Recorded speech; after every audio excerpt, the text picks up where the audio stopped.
अरे एका घरातली 2 माणसं आहेत, काय पूर्ण लहानपण जे आहे एकमेकांबरोबर खेळण्यात गेलेलं आहे.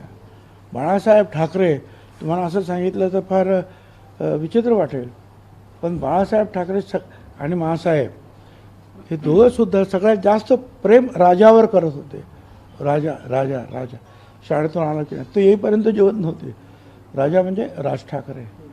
एवढंच ते कुटुंब जे आहे एकमेकावर प्रेम करणं आणि ते मध्यंतरी राजकारणामुळे दूर झालं. आता ते एकत्र येत असतील तर आपण त्यांना शुभेच्छा द्यायला पाहिजे. कोण कधी एकत्र येईल राजकारणामध्ये काय नाही, तर ज्याचा संबंध नाही ते सुद्धा एकत्र येतातच.